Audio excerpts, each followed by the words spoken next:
And just doing a little video here to celebrate a milestone of the Macintosh. And you may have seen something on Twitter today or Instagram or Facebook, but it's the original Macintosh's 35th birthday. So that's right, the original 128 Macintosh, 128K of memory Macintosh, came out on January 24th in 1984. And so today, just a very quick video, just want to say hello to an old friend here. So I have a Macintosh 512K, and so this is essentially the original Macintosh, but with some more memory here. So excuse the convoluted setup here, but just want to get this into frame. And yeah, so this is an original Macintosh. And does it still work? Well, let's turn it on.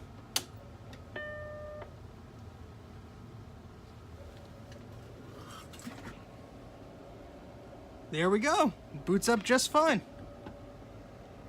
Welcome to Macintosh.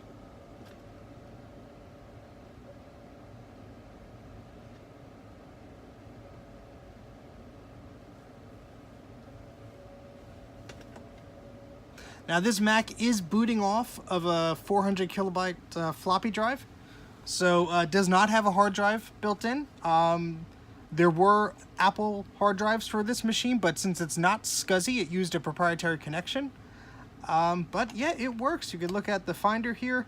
This particular boot up disk is from 1986. This is version 5.3 of the Macintosh Finder. And yeah, it's a little hard to see here just because of the way the display is. Let me take the phone off the tripod for a second. And yeah, so this is the original Macintosh operating system, or one of the early versions of it rather. And you know, this is just a boot up disk, so we don't have too much here. We do have an alarm clock feature, which is, you know, the time is not correct on there, but you can see it's an alarm clock. We do have keycaps, which is a program that is still on Mac OS X today, where you could, you know, type on your number pad or your keyboard, and the text will appear on the screen here. So that's pretty useful. And what else do we have? We have calculator.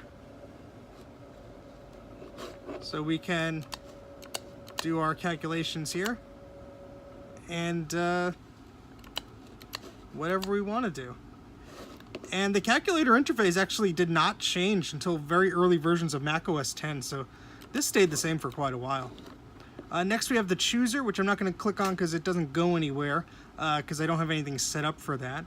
And then we have our control panel, which stayed the same for quite a few early versions of the Macintosh system software. So we have desktop patterns, Apple Talk, we can change the click speed of the mouse, we can say if we're using a mouse or a tablet, the rate of the blinker right there, the typing rate here.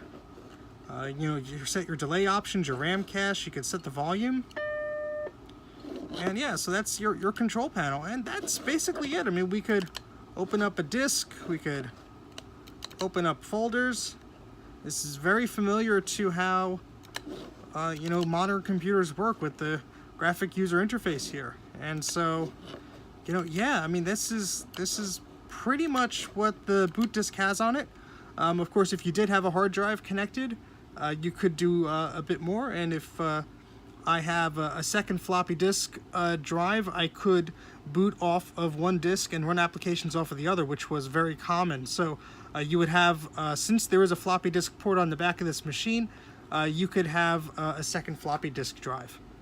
So yeah, I mean, that's it. 35 years later, this thing still runs. I do have to replace some of the capacitors on it. I noticed the screen is flickering and getting a little distorted here and there, but that's, you know, it's not bad for a machine that's 35 years old. I have a lot of computers that are much newer than that are not in as good of a shape. So that's really about it for this video. I just wanted to show you this old Mac and just show you that 35 years later, it's still working. So I do have some awesome videos coming up. So if you're interested in this sort of stuff, I would suggest that you like and subscribe and all that good stuff. So go ahead and hit that subscription button, give this video a like, and if you do subscribe, make sure you hit that little bell icon there so you'll be notified of all our new videos. As always, you can check me out on Instagram and Twitter at Mac84TV, And you can also support the channel on Patreon if you want to give me a few bucks to help me produce this content. I do have a few videos that are in the works, so you should see something from me soon. But I think what we're going to end with is something I forgot to cover but wanted to save for the end, is the scrapbook. And this is just a little app for the Mac that just shows you some things you could keep in sort of a scrapbook file. But the reason I wanted to end on this here is at the very end there's a very fitting image of some celebratory champagne and balloons. So happy birthday, Macintosh. It's been 35 years and I hope 2019 is a very innovative and creative year for the Mac. Thanks again, guys, and hope to see you here next time right here on Mac84. Oop, I didn't hit the end button, did I? There we go.